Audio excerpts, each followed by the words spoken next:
তারিক মাসুদের এই যে মৃত্যুর পরে দুটো মামলা হয়। একটা হয়েছে ফৌজদারি আদালতে গাড়ির চালকের বিরুদ্ধে এবং তার সাজা অনেক দিন আগে হয়ে গেছে। সে গাড়ির চালক ইতিমধ্যে জেলখানায় থাকতে থাকতে মৃত্যুবরণ করেছেন। কিন্তু আরেকটি মামলা করা হয়েছিল যেটা তারিক মাসুদের স্ত্রী ক্যাথরিন মাসুদ, তার পুত্র নিশাদ এবং তার মা, তারা তিনজন মিলিয়ে একটা মামলা করেন এবং সেটা ছিল ক্ষতিপূরণ আদায়ের জন্য। তো এই মামলাটা খুব ব্যতিক্রমী। বাংলাদেশে আমরা ইদানিং কিছু কিছু মামলা হচ্ছে ক্ষতিপূরণের জন্য, বাট যে সময় তারা করেছিলেন একদমই হয়নি। এবং তারা যে আইনের অধীনে করেছিলেন মোটর ভেহিকল অর্ডিন্যান্স 1983 সনের, সেটার অধীনে আসলে একটা ব্যবস্থা ছিল যে একটি বিশেষ আদালত করা হবে সড়ক দুর্ঘটনার জন্যে।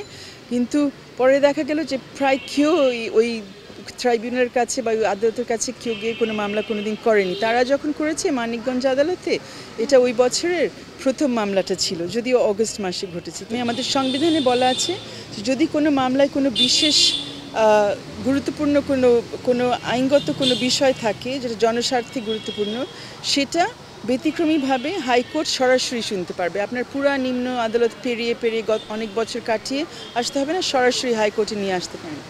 অর্ধেক পাউডারে দ্বিগুণ উজ্জ্বলতা, নতুন রিন অ্যাডভান্সড অর্ধেক পাউডারে দ্বিগুণ উজ্জ্বলতা। তো ওই মামলাটা, ওই পয়েন্টে আমার সিনিয়র ডক্টর কামাল হোসেন আমাদেরকে বুঝালেন যে এই যে সংবিধানের 110 ধারা ব্যবহার করে আমরা একবারে হাইকোর্টে আসার চেষ্টা করতে পারি। ক্যাথরিন মনে করলেন এটা খুব করা প্রয়োজন, তখন ওই মামলাটা করা হলো, রিট করা হলো এবং হাইকোর্টও বলল যে হ্যাঁ, এখানে যেহেতু এই প্রশ্নটা প্রথমবারের মতো এসছে, এটা 1 লাখ টাকা 2 লাখ টাকা কিছু একটা ধরিয়ে দেওয়া হয়।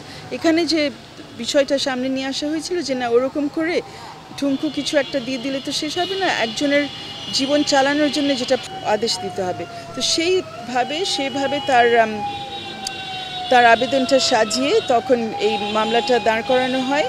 শেষ পর্যন্ত হাইকোর্টে শুনানি শেষে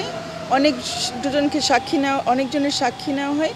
তারপর হাইকোর্ট থেকে একটি রায় দেওয়া হয় তারিক মাসুদের পরিবারের পক্ষে, কয়েক কোটি টাকার একটি রায়। কিন্তু সেই রায়ের বিরুদ্ধে তারাও আপিল করেন এবং যাদের বিরুদ্ধে রায়টা হয়েছে, যানবাহনের ওই বাসের মালিক এবং বিমা কোম্পানি, তারাও রায়টা করে। দুই পক্ষের আপিল করার মূল কারণটা ছিল তারা অন্য পক্ষ আপিল করেছেন কারণ তারা বলেছেন তারা এই রায়টা মানতে চান না, ওনাদেরকে যে এত টাকার ক্ষতিপূরণ দেওয়ার আদেশ হয়েছে। আর আমাদের দিকে ক্যাথরিনের পক্ষে আমরা আপিলটা করি এই কারণে যে এটাও খুব গুরুত্বপূর্ণ একটা পয়েন্ট যে হাইকোর্ট বলেছিল যে বিমা কোম্পানির এখানে তেমন কোনো দায় নেই। বিমা কোম্পানির দায়টা খুব সীমিত এবং একটা সীমিত মূল্য তারা দিলে এটাতে তাদের কিন্তু দায়বদ্ধতা শেষ। আর আমরা বলেছিলাম যে না, সেটা ঠিক না, আমাদের মতে সেটা ঠিক না। এখানে এই মূল যে ক্ষতিপূরণের যে আদেশটা দেওয়া হয়েছে তার পুরাটা বিমা কোম্পানিরই দিতে হবে। বিমা কোম্পানি পরে যার কাছে বিমার পলিসি ছিল তার কাছে তারা আদায় করবে। এবং এরকম রায়, এরকম সিদ্ধান্ত আমরা ভারতবর্ষে অন্যান্য দেশেও দেখেছি, আমাদের উপমহাদেশে অন্যান্য দেশে দেখেছি।